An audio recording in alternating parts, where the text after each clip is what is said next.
Today I'm going for the platinum in Hollow Knight Silksong. Why?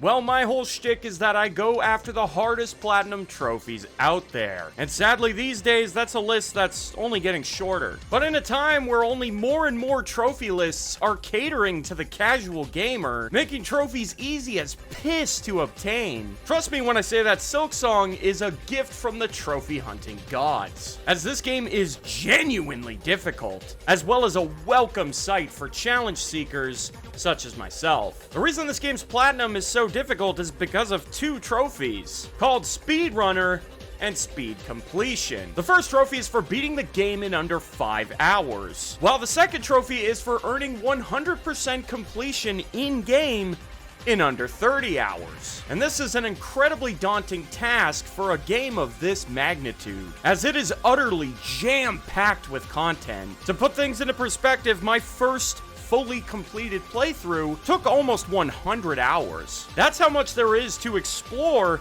and enjoy here. And this game has been pure magic, and I've been enjoying every second of it. This typically isn't the kind of game you want to rush. You want to take your time and enjoy it. And that's what makes these trophies so intimidating. Before I dive into the Platinum experience more extensively, it's worth mentioning that the Xbox as well as PC versions of this game have an achievement for getting 100% completion while on a permadeath mode, and for some reason the dickheads at Sony decided that this achievement shouldn't exist on PlayStation. This is exactly the kind of bullshit that really gets under my skin. I'm sorry, but there was no good reason to exclude it. The achievement is on every other platform. Why is PlayStation the exception? I could literally rant about how much this angers me for several minutes, but I won't. Anyways, I can't have Xbox and PC players showing me up, and so I am gonna go for this achievement in this video. To clarify, I won't be getting a trophy for it because the trophy doesn't exist, but I'm gonna go for 100% completion on the permadeath mode anyway, just to prove that if I was on one of the other consoles, that I could do it. Now, as a disclaimer, I will not be going for 100% completion in under 30 hours on my first playthrough, because I'm not a lunatic. This is a blind run where I don't want to be stressing about deadlines. I actually want to enjoy this incredible game at my own pace. And also, I'd prefer not to be miserable 100% of the time, if you don't mind. That being said, the goal of my first playthrough is to simply learn and teach myself what is actually required in order to earn 100% completion. But then you take my 75% chance of winning. If we used to go one-on-one and then add 66 and 2/3%. We start off by breaking this game in with a boss fight encounter within a matter of minutes. Huh? Boss fight already? Moss Mother! She's so cute. Ow, but deadly. No! Gotcha. Oh, look at that! Look at the hornet dance!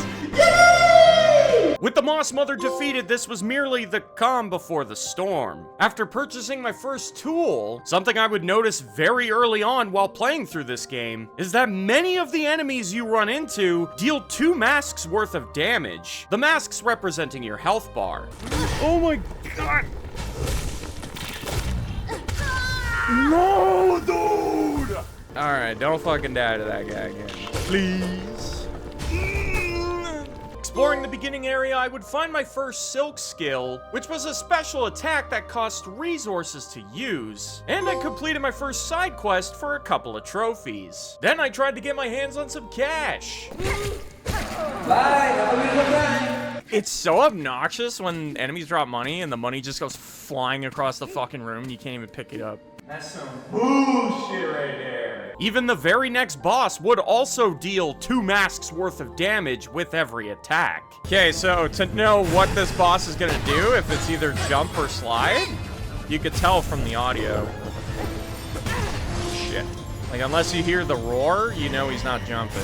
Yeah, like that. Do the roar. Do it. No way. Fuck, man.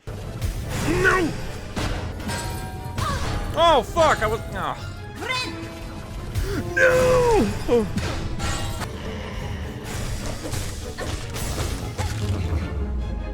Bitch. Now, I have a lot of experience with many difficult games, but even I had to admit, having almost everything I encountered killing me this quickly, this early into the playthrough, was a genuine cause for concern, and I was dying a lot. God damn it. He has a projectile. No! It also didn't help that my starting weapon's damage was honestly pretty pitiful. And some of the enemies I ran into would take an absurdly long time to take down.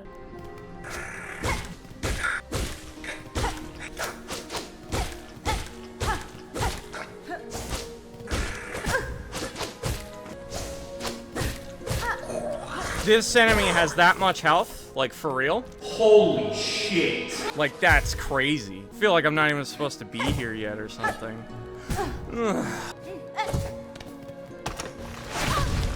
Jesus Christ. No! Oh, what the fuck, dude? My controller would be out the window. Not again, I forgot! On top of this, platforming seems to take a much more prominent role in this game as well. And I was genuinely struggling to navigate new areas. Fuck. Oh my god, okay, get your act together. Oh my god. Not again, I keep forgetting! Also, when you die, this game loves to make you travel long stretches without any checkpoints. And so getting back to my body, which in Dark Souls fashion was also holding all of my money, would be rather frustrating at times, as I could lose it all if I were to die again before retrieving it. And with potential dangers around every corner, this was a bit stressful. Oh my, no way, dude. All the way back here. Brutal. Like, this game comes out swinging. It's best to come into this game with the knowledge and experience from Hollow Knight. Because, like, I feel like newcomers playing this just for the first time are gonna have a fucking rough time. Insert rosaries. Aw, fuck. More reason to spend money? Alright, map first. Probably the most important thing. And next will be the fast travel. What's going on up there? Insert. Oh, god damn it. God, you need money for everything in this game. You want to sit on a bench? Cough it up. You want to fast travel? Pay up, sucker. As you can see, you need money almost constantly in this game, which makes dying before getting back to your body a lot more devastating. And considering only a select few types of enemies even drop money, this game's looking pretty evil right off the bat. But on the upside, I was able to defeat this boss on my first try, which was pretty cool. It'll have to be. Oh shit. It's an ambush. Oh fuck. What the fuck? Wow, that ambush was a lot deadlier than I expected. This game is pretty brutal within your first hour of playing it, and doesn't seem to be getting any easier for extended periods of time while progressing. You guys thought Mr. X was scary in Resident Evil? Well, Mr. X ain't got shit on this guy. Check this out. Oh, he can come up here? Oh shit! Whoa. Where you going, little bro? Oh my god, he could jump those? Jesus. Oh my, he can jump all of these? Holy shit, that guy's way scarier than than you realize. Get me out of here. Oh my god, get the fuck away from me, you demon. Where did I die? I don't remember. Oh fuck! It was like, oh shit. Oh yeah, it was down here.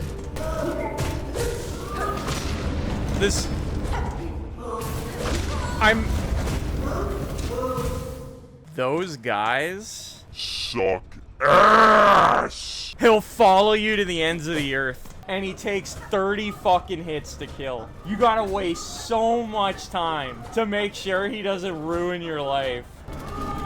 Ugh. God damn. Oh my god, I hate this fucking enemy so much. Good grief. Oh my god, I forgot again.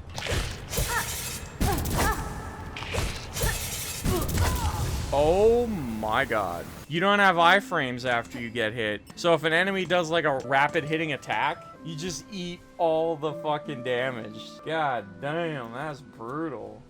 Ah, great. Fourth chorus. No! Oh, fuck! Ah! God damn it. I really wanted to first try that. This game is clearly not for the timid or weak-willed. But even despite this, I was still loving this game. And my early moments with it were a thrill to experience. And so I just kept chucking along, enjoying the difficulty along the way. That is, until I got to this nightmare fight.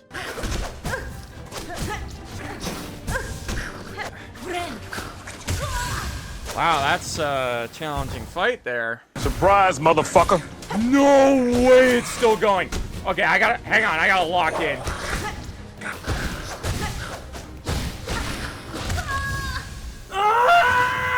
Yeah, I was stuck on this fight for maybe like 20 minutes or so, which for me feels kind of embarrassing. But hilariously enough, it turns out that this fight was actually a lot harder for me than it was supposed to be. Because when I watch other people's footage of this fight, they had an NPC accompany them, making the fight a lot more manageable. And she just wasn't here for me. I assume this is because I explored too far into other areas, and so I somehow missed the trigger that causes her to join you in this fight. And so this totally sucked ass. But on the other hand, at least I beat this fight the cool way. Next up was the Savage Beast Fly, a boss that not only caused mass hysteria on the internet when this game first came out, but also managed to kill me a grand total of 13 times.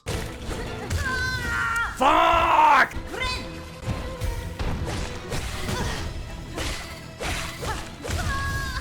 Oh, man!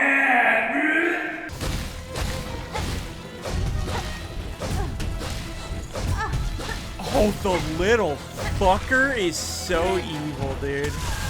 Oh my god! This boss is hilarious because he literally only has 2 attacks, which makes him sound like a bitch. But he's deceptively fast, deals 2 masks of damage if he touches you, and he progressively summons additional enemies to help him throughout the fight. It was actually impressive how difficult this fight was in the beginning, but I was able to eventually beat him, popping the trophy for earning my first crest. These are some of the coolest new additions to this game that allow you to significantly change up your playstyle, although this one in particular was kinda ass, I'm not gonna lie. Almost immediately after, I found a much more interesting crest that was far more appealing, and well suited to my gameplay needs. Oh, the pogo is just so upgraded now, man. Man, it sure is dark in here. I can't see. Ree! Do people still say ree when they crash out? Oh my god!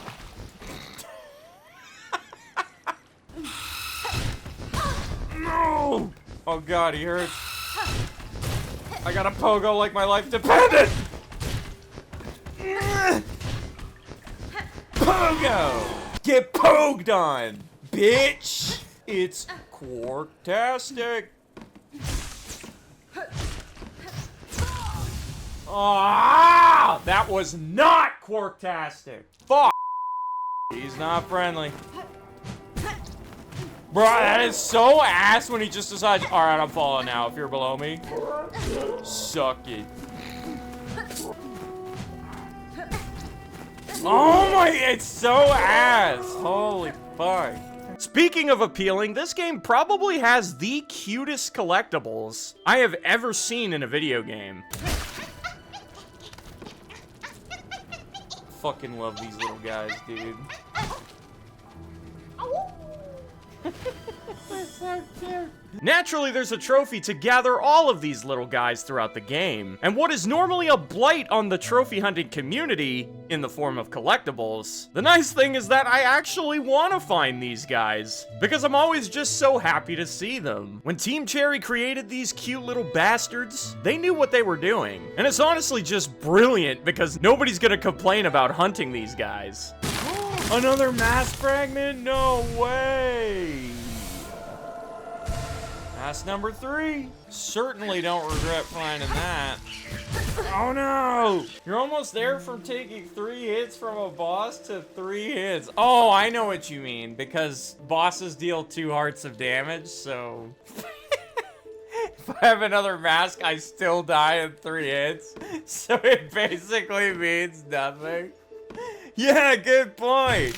I don't know what I was happy about. Fucking nothing, I guess. That thing tracks you. Oh no. Oh. No! Ah! It's okay. I'm fine. I'm actually fine, despite popular belief. Insert rosaries. What's this for? A bench? I'd rather a fast travel station, personally. Blasted steps. Oh, shit. Oh, no! Oh! Okay. This place is, spooky. What do we got here? Oh, I hear the map maker! That beautiful song! Now, give me that beautiful map. Can't wait for the map maker to start hitting the scat man. Walk into a room and he's just hearing this in the distance.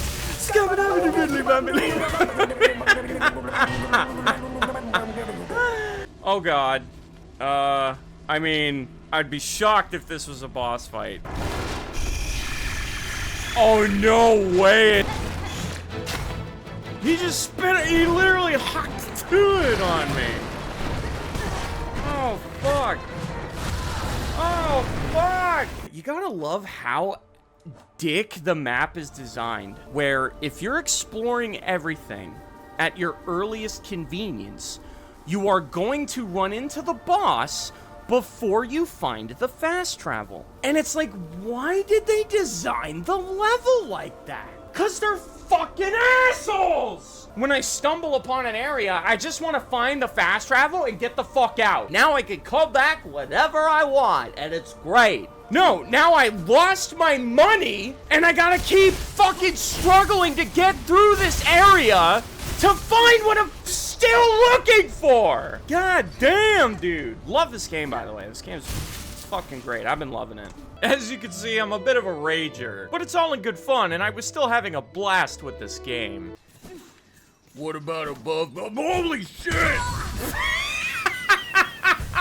These highlights of mine you've been watching pretty much encapsulate the early game experience when playing through this game for the first time. As for the rest of this chapter, let me break it down for you. As far as the general trophy list goes, this game being a Metroidvania, you are essentially required to hunt down and collect everything from all tools to all available skills, abilities, and upgrades. And this is pretty much what is required in order to earn 100% game completion. And so this was my main goal while playing through this game. The most important thing I could do throughout my playthrough was memorization, remembering the location of really important items, while learning how to defeat bosses as quickly and efficiently as possible, which of course was a huge struggle to do being my first playthrough, as many of the bosses are quite challenging. And I just gotta say that this is something I love about Team Cherry. They don't make a game that's just for the casual gamer. They seem to see the value in an actual honest-to-God challenge, and they seem to place a lot of importance on it, as it's such a huge part of the core gameplay. This game has a high skill ceiling, and you can tell that that was intentional by design. The only really annoying thing is that a lot of people playing this game have been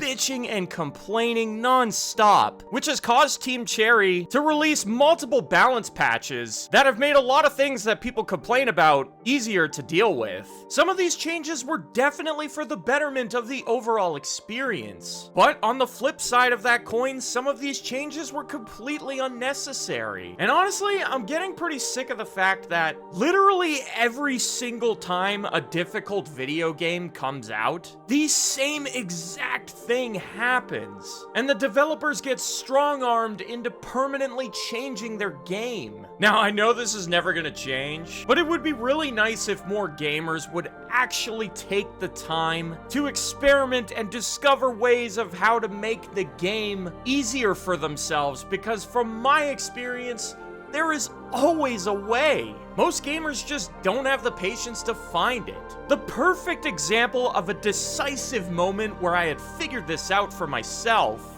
was during the Widow boss fight. It's a fantastic boss that is super fun to fight, but I was genuinely struggling with this one quite a bit, which always gets my competitive juices flowing, and as a result, this sparks creativity. It was then that I decided to really test out my offensive tools that I had found, which are extremely useful items that you could use during combat. Almost immediately after playing around with them for a bit, I couldn't help but notice that I was absolutely annihilating the boss's health bar, and I was immediately stunned by this. I still lost the fight because there was a phase 2, of course, but this was still quite an eye-opener, and I knew that there would undoubtedly be more ways to feel overpowered in this game. Once I had figured this out, I had obtained a new level of confidence going forward, and the more useful equipment and abilities that I found, the game got progressively easier, and I would start defeating bosses with a lot less failed attempts. The evidence of this was compelling, and it was then that I knew that people were way too quick to judge this game. But hey, what else is new? The more bosses I defeated, more and more of the game would open up to me, which allowed me to find enough spool fragments to permanently increase my silk gauge, enough mask shards to permanently increase my health, defeated enough unique enemies, completing the related side quest to do so, found half of the total fleas throughout the game, unlocked all fast travel locations, all elevator shortcuts, and once I had access to nearly every single location in the game, eventually, I had found all of the lost fleas, as well as all of the available spool fragments that could be found. With that out of the way, it was finally time to complete the big story objective of the game. Defeat the next boss fight, which was surprisingly easy for me to do, and for winning I would unlock one of the final upgrades that I was missing. At this point, the only thing left to do was to finally beat the game. But unsurprisingly, this game has multiple endings with their own specific requirements. That being said, I decided to go for the more interesting one first. You see, several hours ago, while exploring uncharted territory, I stumbled upon a unique item in the form of this shithead little baby that refuses to shut the fuck up in your inventory for as long as you are carrying it. And I'm not joking, it doesn't stop. And I also checked the option settings. There's no way to mute this thing or turn off the volume for it. Not unless you want to mute the entire game. And I had to carry this thing around for a really long time. I'm talking several hours. For the first couple hours, I wanted to take a life And end it. but eventually the ceaseless crying ended up blending in with the demons in my head, and it all just kind of leveled out and I became numb to it. Once you're ready to finish the game, you could bring the little shithead to this NPC to start a hidden side quest. What this does is permanently inflict you with a curse, completely removing your ability to heal yourself, use any silk-related attacks, or equip any of your tools. Essentially, it nerfs the living shit out of you and turns the game into Omega Hard Mode. This is why I had waited this long before doing this, because once you activate the curse, you can't undo it until you pop the trophy. The trophy being for defeating the final boss while being afflicted by the curse. And so it was time to take on this challenge while being at a severe disadvantage. Whoa, she looks cool. Those luscious locks. God damn. I seem to keep getting hit. Oh no! Do you have to worry about contact damage? You don't. That's nice to know. I just got fucking Raging Demon. Oh, God. Ah, fuck! That's a spike! No! Man is naturally gifted. I only saw phase 2 after like 5 attempts. Nah, don't put me up on the pedestal because there's plenty of other times where something took me way longer than it did for you guys. Like, everyone's different, man. You can't compare all of your skill to one person based off one boss fight. I think it's so unfair to do that. Oh, shit. Oh, I fucked up. No, fuck.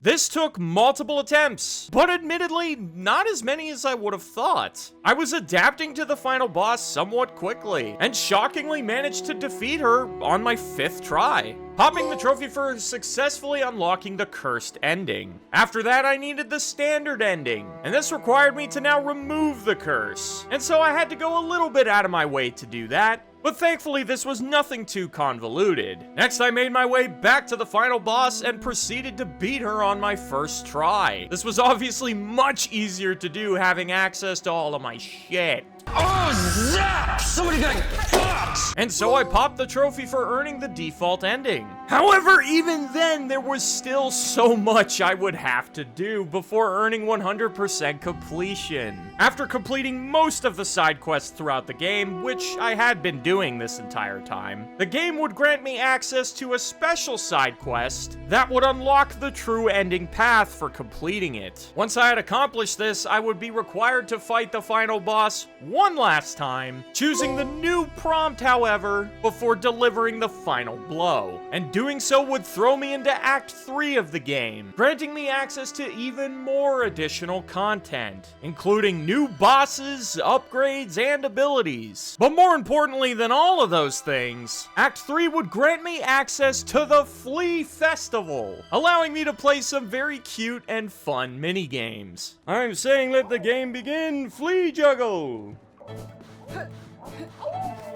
Oh, fuck. What have I done? No!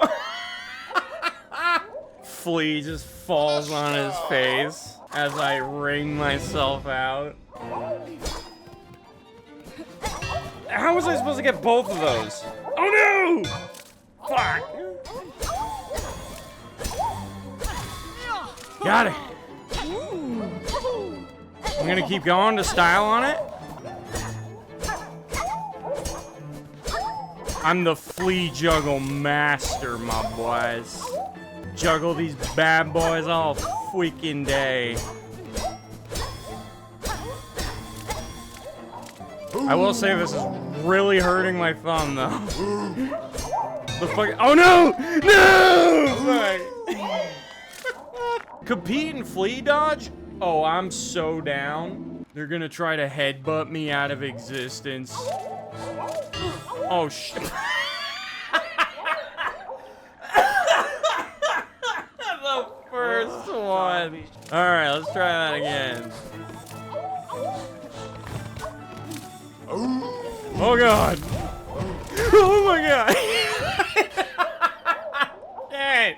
God damn it. Garbage. Garbage. Garbage.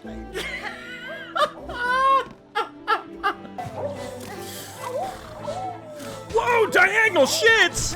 Whoa! Oh my god. Why am I still in?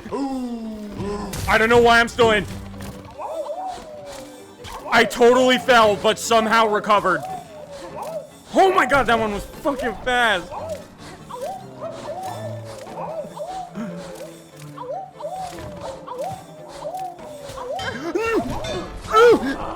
Ah, fuck. Okay, so you're not out of the game when you get hit. Ugh, garbage. Garbage. Fuck you, bitch. I'll fucking do it. Sasha. Thank God the roided up one was not in my line of sight. Oh, fuck. No. Oh.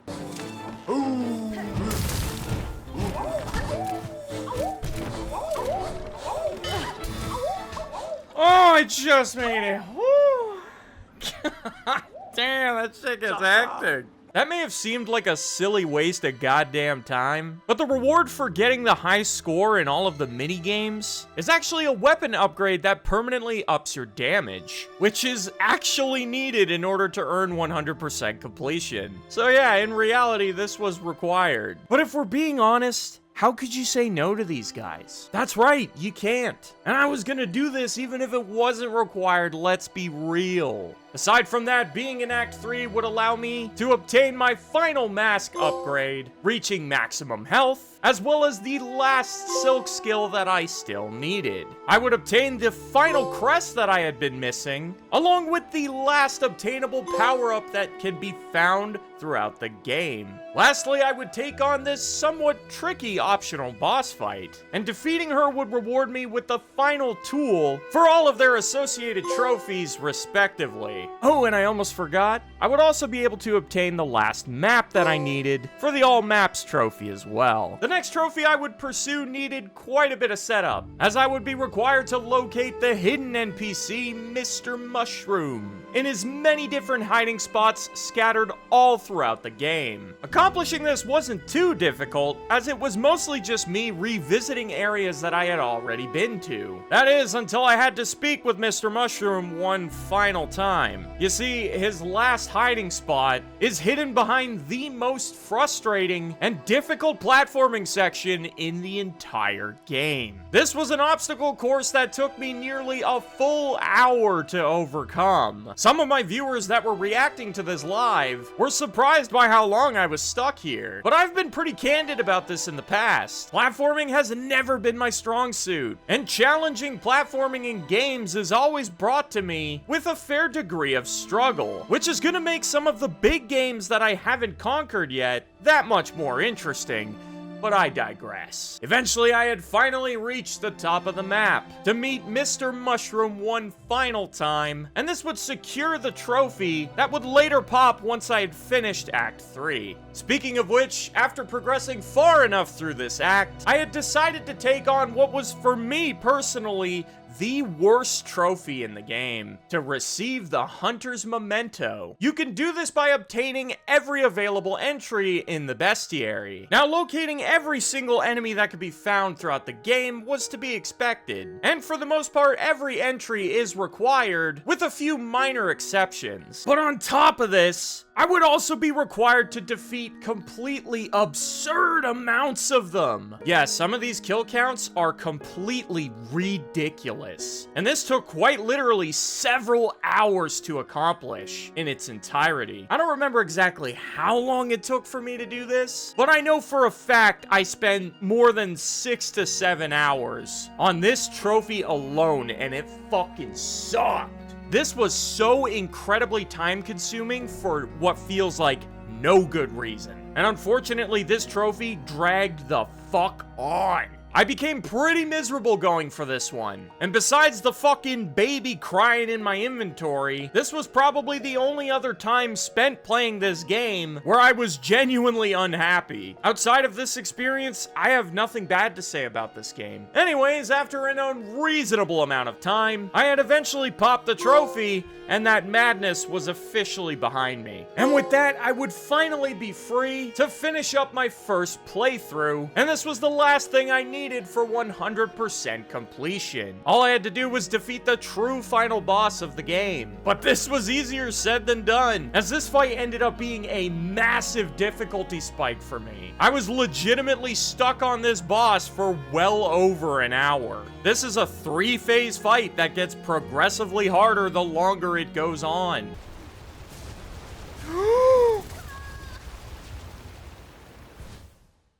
No one told me about that! Fucking here, a tidal wave of death. Good luck. I didn't see that coming. Oh, what the fuck? Oh my. Bro! So much bullshit! Are you okay? Are you gonna stop using that attack?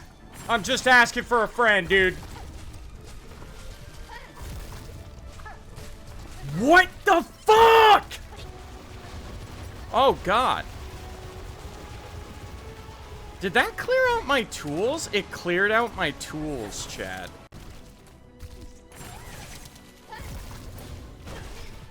Wait, the tendrils remove your tax too?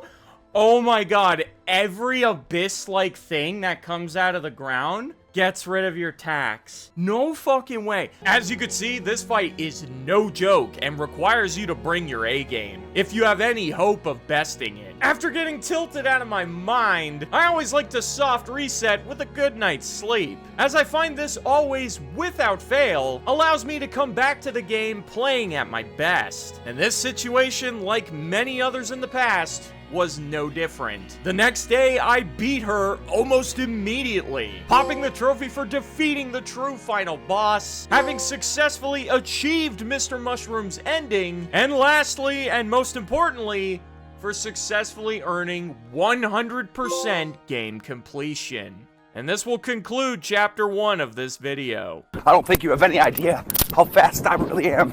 I'm fast as fuck, boy. Still fast as fuck. Chapter 2 of this video will be covering the trophy for beating the game in under 5 hours. It's also worth mentioning that once I successfully pop the speedrunner trophy, that I will be transitioning straight into the speed completion trophy, all on the same file. On account of I don't want to have to start the game over from the beginning once I'm ready to go for 100% game completion in under 30 hours. Lastly, as you may recall my mentioning earlier on in this video, that the 100% Steel Soul achievement on Xbox and PC was for some reason not included on PlayStation. And very clearly being this game's greatest challenge, I want to be recognized for being completely willing to take this on, even though it isn't required in order to platinum. And so that being said, the file that I'm playing here in order to get my last 2 trophies will also in fact be a Steel Soul run, which as a reminder is a permadeath mode. If I die, the file gets automatically deleted. You could tell that my file is currently a Steel Soul run by looking at the color of the crest in the top left corner of the screen. Normally the color would be brown, but if your file is in fact on Steel Soul mode, the color of the crest will be gray instead. And I'm pointing this out in order to indicate that there's no funny business here, and this is in fact Steel Soul. I also have every intention of preserving the integrity of this challenge. Let me give you an example of what I mean by this. During your playthrough, if you are about to die at any given moment, it is entirely possible to pause the game and quit to main menu, thus preventing your death and sending you back to your last checkpoint. Obviously, this is extremely exploitable and effectively defeats the entire purpose of the challenge. And so I can assure you that I will not be doing this. What I will be doing, however, is playing a completely different file alongside my Steel Soul run. The purpose of this separate file is so that I could be as prepared as humanly possible for the challenge that lies ahead. You see, in the first Hollow Knight game, there was this area called God Home, which allowed you to practice boss fights as many times as you wanted. And this was extremely convenient for making the hardest challenge in the game possible. Silksong, on the other hand, doesn't have any sort of tool like this. You can't rematch bosses once they've been defeated. And this obviously poses a huge problem for the Steel Soul run. After all, how can I be expected to overcome a permadeath mode when you're not allowed to practice and get good enough in order to actually be able to do so? And so I came up with my best way around this, by playing a second playthrough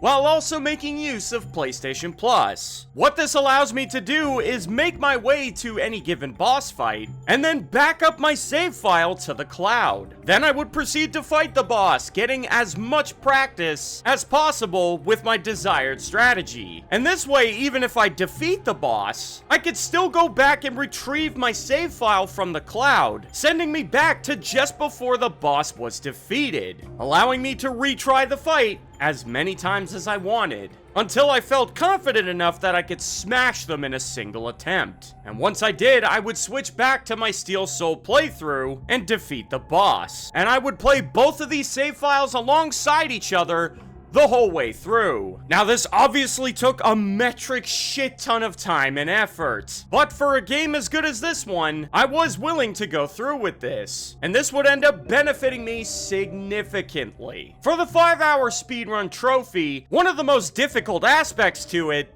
was routing. You see, it wasn't enough to just simply get through the game. I would also be required to do it quickly, and this was stressful as fuck. Granted, 5 hours to beat the game is entirely possible, and this stipulation wasn't overly demanding. 5 hours gives you plenty of breathing room to not just beat the game, but also make the run as easy on yourself as possible. I would make it a point to go out of my way and collect things that would effectively increase my chances of survival, like permanent health upgrades, for example, and even damage boosts to my abilities whenever possible. After all, the faster that you could kill a boss, the less likely it is to kill you. And going out of my way to do this made the run that much more manageable. I wanted dying to be as unlikely an outcome as possible, and anything that could help me achieve this goal was fair game within reason. And I wouldn't go out of my way for things that were too time-consuming to get my hands on. The question then became,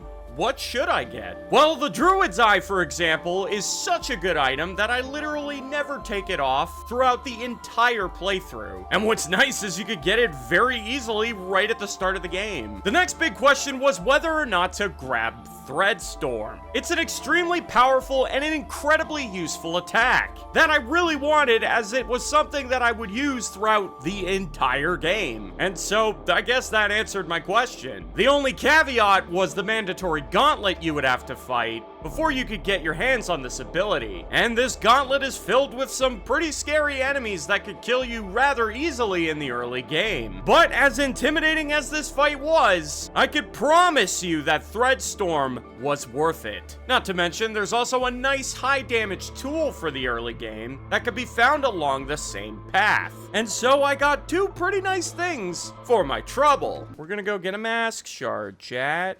Yeah, man.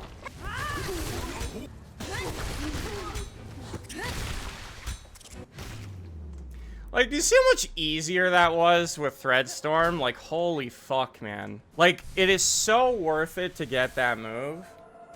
Jesus Christ, my dude. So far, I had been taking down the bosses without much issue, with the exception of Morwing, who almost caught me slipping. I had this moment where I went for a Threadstorm attack instead of saving my Silk to heal, and this almost cost me everything, you dumb fuck. Talking to me, by the way. But thankfully, this didn't end my run.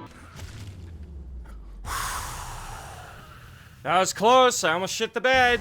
The boss fight that was really weighing on my mind was Widow, and for that reason I wanted to be as prepared as possible. It was then I would take the time to get myself the Polyp Pouch. Now, the quest for this item makes you go quite a bit out of your way in order to complete it, but as a reward, you're getting a pretty nice damage boost to your tools, and it was worth it to get it. The main reason I wanted to get this was because the Widow boss fight becomes particularly frightening during phase 2. And so it felt really good to just unleash a tool onslaught, absolutely shredding her health bar in the process. And by doing this, phase 2 doesn't last very long, which was excellent. Spooky! Almost lost. I would also make an effort to get myself the Wanderer crest. As I showcased earlier in the video, the crests change your fighting style. And what's nice about the Wanderer crest is that it has an extremely high damage per second output, because this crest allows you to swing your weapon faster than any other, which makes it perfectly suited for a permadeath mode, because we want shit to die fast. Now, after having a few close calls already, it became very clear to me how much I would value survivability. And there are two items in the game that really help with that. One of them is the Magnetite Dice, which wasn't too overly difficult to get. Sure, I would have to navigate a somewhat spooky area, but as long as you have your wits about you, this is more than doable. And you don't have to fight a boss to get to this item either. This item's really nice because it's one of those best in slots, meaning you never take it off for the entire game. And its ability is that if you ever get hit, there's just a random chance that it'll deal no damage. That's all this item does. It may not sound that impressive, but this thing can save you in the most insane clutch situations where maybe you would have died, but it prevents the damage and you end up turning the tables. And in a permadeath run, an item like this is invaluable in my opinion. Much like that last item, there is another item in this game that works far more consistently when it comes to keeping you alive.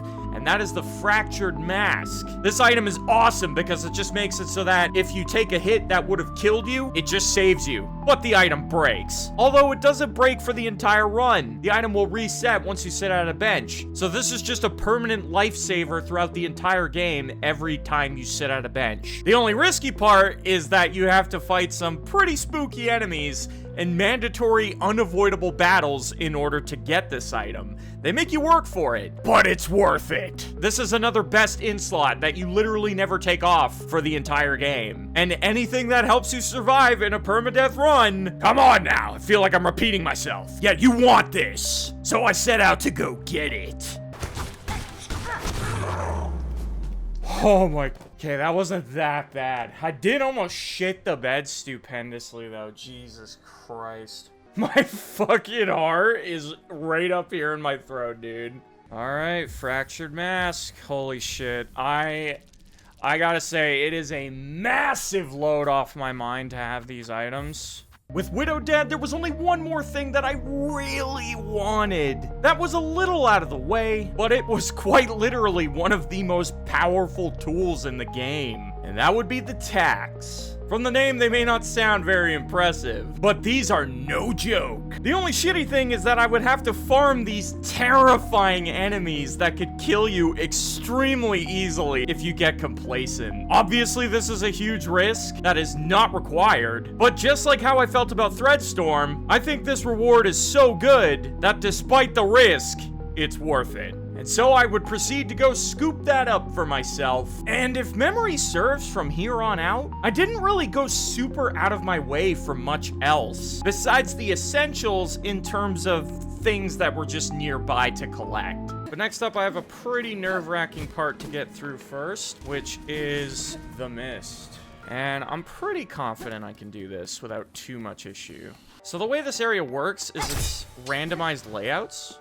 And you have to kind of solve a puzzle by playing music for these little light bugs here.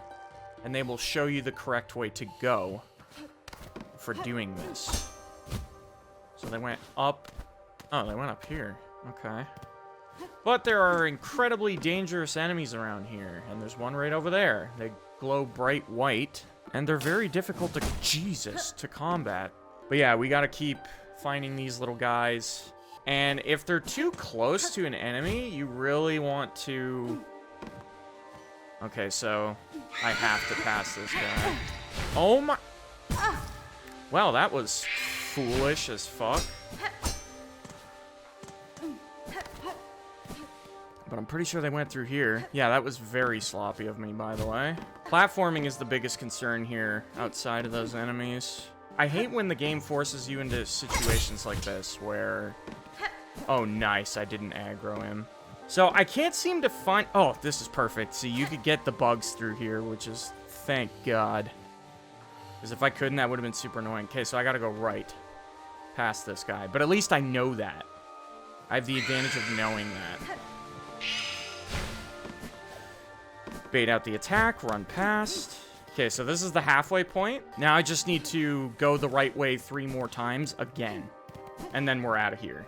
My biggest piece of advice for anyone who's struggling with this part is, like, don't be afraid to, like, take your time to seek out the path of least resistance. Like, I try to avoid aggroing a wraith at all costs. Like, if I see one is directly in my path, I'll be like, okay, can I go a different way? So in a situation like this where I have to aggro one and I can't avoid it, oh, I got lucky. The wraith died on a trap. That was beautiful. But if I didn't get lucky there, what I would have done is just pick any exit, even if it's the wrong one. Because all that does is reset your room progress by 1. So, worst case scenario, okay, you have to pick an exit that's not right, but maybe you'll have better luck in the next room. Like, that's how I like to look at it. You may not be progressing exactly by going the wrong way, but you are, you know, you're not tempting fate. You're not taking a risk by inviting the possibility of death, you know what I mean? Oh, I didn't aggro that Wraith. Beautiful. I think if I go on high, I'll aggro. I don't think it's a big deal if that happens. Oh, nice. See? There was a path to avoid any confrontation. That was a great missed pattern. I think I was pretty fortunate with that one. Like, I didn't have to reset the room or go the wrong way. And I got lucky as fuck with that trap. That was beautiful. Oh, well, that's a load off my mind. Yeah, that place sucks and is, like, very scary.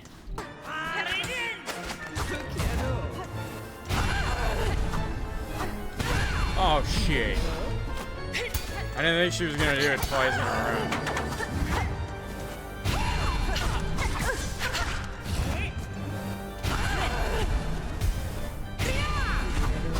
Done! I first tried her. Albeit it was a sloppy fight, but I first tried her, which bodes well. Clearly, I don't need that much practice on this boss, and that boss isn't that hard to begin with. That means I don't have much to be nervous about when I go for the real thing. I think my main thing I need to remember going into that fight is be less greedy. Because Wanderer attacks so fast, it always encourages me to play a bit greedier than I normally would, because I always try to get as many hits in as possible. So it's like kind of unfortunate because like I love the crest, but it's also encouraging bad habits. So that's just something to really keep in mind when using it.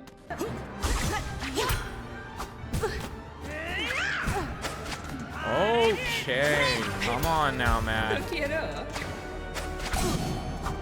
Hey, my dice finally came in.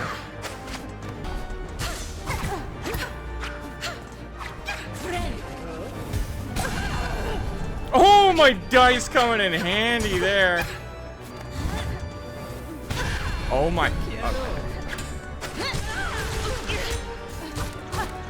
That was such a shitty time for her to stun. Oh my god. I played this so bad.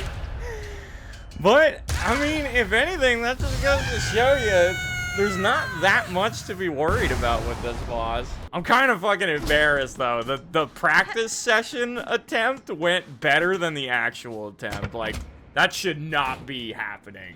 Oh my lord, yeah, okay, I gotta fucking get my shit together going forward, man. I'm laughing about it now, but if my run had ended there, I would be pissed. But that's exactly why I took the time to get those items, you know? Like the dice and the fucking mask. You see what I'm talking about? How, like, if you just happen to make a stupid mistake, those items just make it so that the game says, oh, well, that's okay, don't worry about it. You fucked up, it's not the end of the world. Like, those items fucking pull their weight, dude. All right, practice time. Let's see if I still got the chops.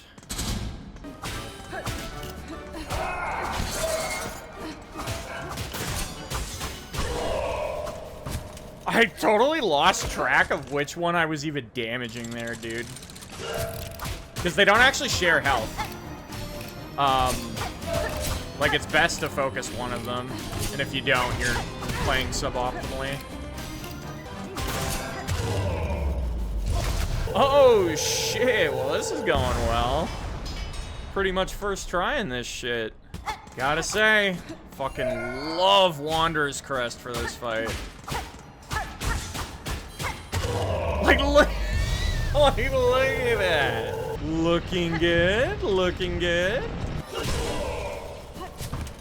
Oh, I swear I did that so suboptimally. I swear I switched targets halfway through and had to reset my progress. That was not good.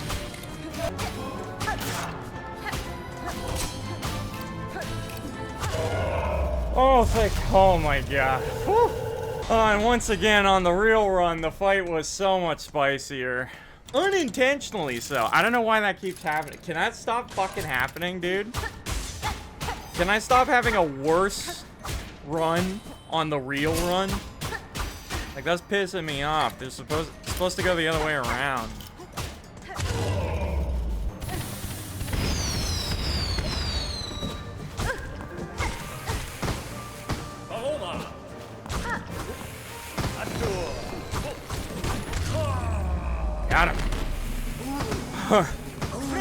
Once again, a little bit sloppier on the actual attempt, but that just seems to be my fucking signature at this point.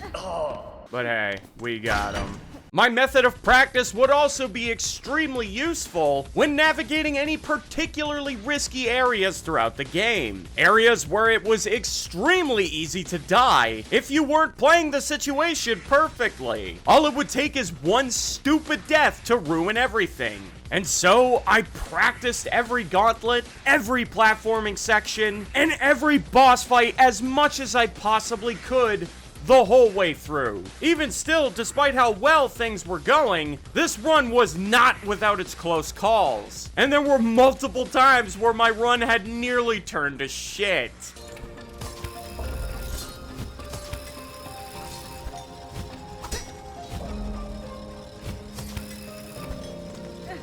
Oh my god! Oh my god, who put that there?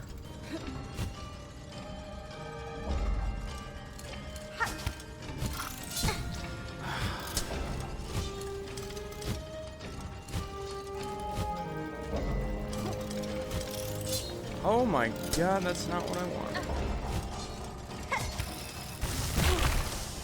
You gotta be shitting me.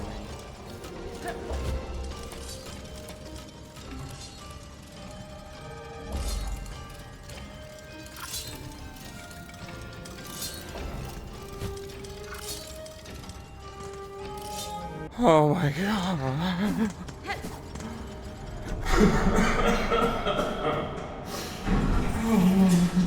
Funny enough, what was probably the scariest fight in the entire game wasn't even a boss fight, but instead was the most challenging gauntlet against a massive amount of enemies that are not exactly easy to fight. 2 bell throwers? Oh god, Satan spawn. Just heal up. That was a huge fumble. I hit R1 instead of heal for some reason. I have no idea what caused me to do that. Wow, I should still be in the fight right now, but that was massive. What a huge fuck up. That was like unforgivably bad. This was where the stakes felt the highest, and I definitely spent the most amount of time practicing this fight longer than any other, without question. Oh my lord. Okay, that gets rough, dude. I wasn't gonna even chance this fight without being supremely confident that I could smash it, and arguably, I never got to that point. Even after 7 or 8 practice attempts in a row, I never felt truly capable of completing this fight without the slightest chance of something going terribly wrong.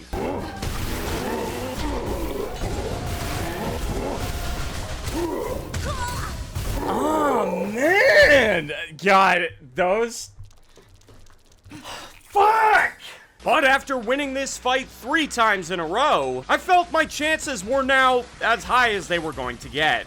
And so I worked up the courage to make my first real attempt on the Steel Soul run.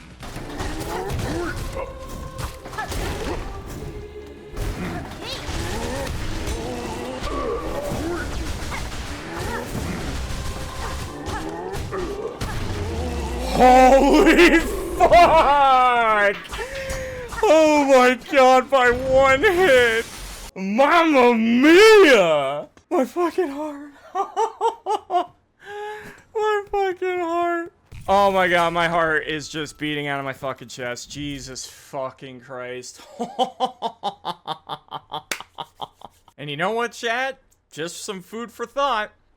I would have totally died if I didn't bring the fractured mask, and if I didn't go out of my way to go get it. That totally would have been a Steel Soul run over if I didn't have that item. So just puts it into perspective for you how fucking awesome that item really is. With that fight out of the way, it was pretty much a straight shot to the end of the game. I only had 2 boss fights left. Surprisingly, I struggled pretty hard against Lace, and I would fail many practice attempts against her, and this put the fear of God in me. I wasn't quite sure why a fight that I had previously mastered was now suddenly giving me this much trouble.